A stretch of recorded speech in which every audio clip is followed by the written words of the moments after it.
mean by overpromise? I mean you need to develop a powerful, differentiated brand promise that separates you from everybody else out there that you compete with. Because if you don't get any marketplace attention at all. Now, once you've done that, you've got to overdeliver. And by that I mean you've got to deliver on and reinforce that brand promise at critical customer touch points. We create this over-the-top brand promise that we call the overpromise. And then we align our products so that they fulfill the brand promise, our systems so that they fulfill the brand promise, and our humans, our people, have to be taught how to fulfill and reflect and amplify the brand promise. So that what the customer gets is this experience where they go, cool, that really was exactly what they promised. In fact, they over-delivered on that outrageous promise. And they get so excited about it, they get passionate about it, and they become advocates and they tell other people. They spread word of mouth. Everyone can overpromise and overdeliver. This is not just for large companies. We saw it work equally well, in fact, sometimes better in small companies. You can do this at the division level. You can do it at the department level. You can do it with project teams, sales teams, customer service teams can do their own brand promise and their own touch points. In the movie Crazy People, Dudley Moore was an advertising executive who dared ask the question, what if we just told the truth in advertising? How would that work? And here's the ad he wrote for United. It said, your fear of flying may be valid. There are lots of crashes and people dying like crazy. But you should also know that more people arrive at their destinations alive on our flights than on many others. So if you have to fly, fly us. Most of our passengers get there alive. Here's another one he wrote. The French can be annoying. Come to Greece. We're nicer. And my personal favorite, we know you love him, but if he happens to die, we'll give you 2 Mercedes and a summer home. Wouldn't that be nice too?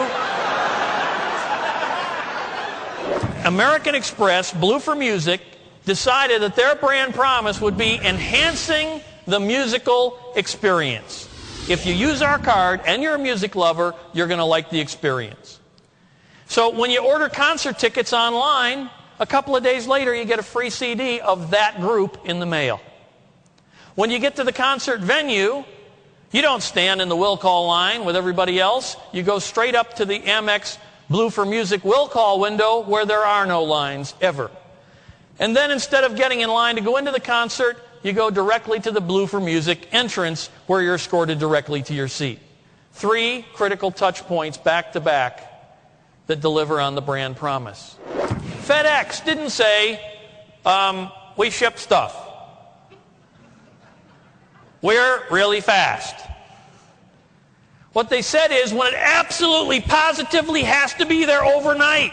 Why? Because there were a zillion other shipping companies. And they carved out a niche that only they could deliver on. When it absolutely, positively has to be there overnight, people said, okay, this one absolutely positive. They go, good, got it, boom, there. People go, wow, they did that. That's cool. Do it again. By the way, what's their symbol? It's an airplane. What's their competitor symbol? A brown truck. Which one do you think is most likely to get it there faster? Well, this is actually the second time I've seen Rick Barrera speak. We actually had him at an OFDA conference last year, and he was the last speaker of the event, and people actually missed their plane to see his entire presentation. So Rick does a great job, engages the audience. The overpromise, overdelivers right on the mark. Lexus conducted some research when they first came to the United States, and they found that 50% of all Mercedes were not serviced at the dealership. But what was fascinating was not just the fact, but the why. And when they dug into it, it was none of the expected answers. What they found was that Most of the time, these Mercedes owners loved their cars so much that they wanted to talk directly with the mechanic. They didn't want to talk to a service writer or a service manager. They wanted to talk to the person who was going to be hands-on on their car. So Lexus completely redesigned the service experience. You meet personally with the mechanic. They cut big holes in the wall so that you can see into the service bays. They built living rooms, not waiting rooms.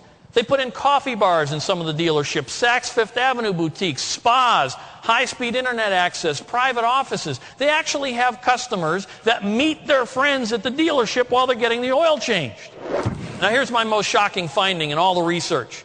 Great brand builders redefined customer service. The whole concept of customer service. They changed the game from delivering traditional face-to-face service to building branded customer experiences that could be delivered with flawless consistency. The Container Store is a store that sells virtually everything to organize your home or office. Their motto, be Gumby. It's about flexibility. They will do virtually anything they can to solve a customer problem. And they talk about the man in the desert analogy a lot. If you came across a man in the desert who had been stranded there, what do you think that person would need? Water is the obvious answer. But what they do is they say, what else would he need? Would he need medical attention? Would he need transportation? How about a cell phone to call his loved ones? The point of this exercise is to look beyond the obvious need to the non-obvious need. So here's a question. How many of you have a written document for each of your people describing in detail the role that they're going to play in your company, what their style should be, what they should look like, how they should sound, how they should behave, what their attitude should be like, what their point of view should be, and what emotions they should be trying to elicit from the customer at each critical touch point? Anybody know what this is? It's a JetBlue airplane. How do you know that? 50 channels of free television in the back of every single seat. You want to know the true meaning of priceless?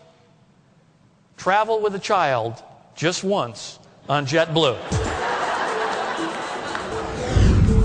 Rick Barrera's client list reflects his experience with many of the Fortune 500 and rapidly growing smaller firms.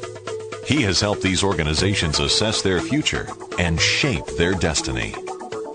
By far the most professional yet personal presentation we've ever offered our members. Best of show.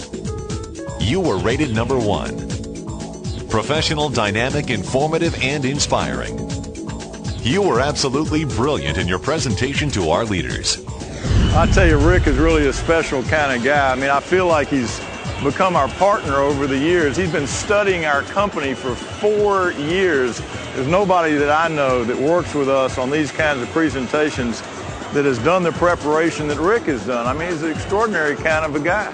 Well, you know, John, not only has he added to our culture and helped us execute better, but he's so flexible. I mean, Rick did a couple things for us. Last year when we had our meeting, we were giving a financial presentation by a financial institution, and it was so dry and so horrible. I remember. In about 2 hours, Rick put together a presentation for us, and it blew our AutoZoners out of the stadium. They were so good. It was so pointed about how they could manage their finances, and that wasn't even part of Rick's program. He invented it on the spot just for AutoZone. He really is amazing. He knows our culture so well. He's been in so many of our stores. It's just unbelievable, and it seems like he's the one guy that can take the message that we're trying to deliver and tailor it to our audience. Yeah. If I were you and I was going to try to differentiate myself in the competitive arena that you play in, I would use these 16 reasons every day with every customer. You ready? Here they go. I'm going to go fast. Now, how do you use these 16 reasons? Put them on the back of your business card, so every time you give it out, you got your 16 reasons right there. Attach them to your email signature so they get that every time. Feature them in your newspaper and business journal ad. Here's my favorite one. If you can recite all 16 from memory, this order's free. Asterisks, up to $100. Okay, but think about this. If your customer actually memorized all 16, would it be worth $100 to you? In a heartbeat. Well, he's right. let's overpromise so that we can raise the bar, and let's overdeliver because everybody else is delivering. What we want to do, we want to over-deliver. So his message, I think, is one that is going to resonate throughout this conference. How do you create a breakthrough brand in a fraction of the time, at a fraction of the cost of the traditional methods? It's simple. Overpromise and overdeliver. Thank you.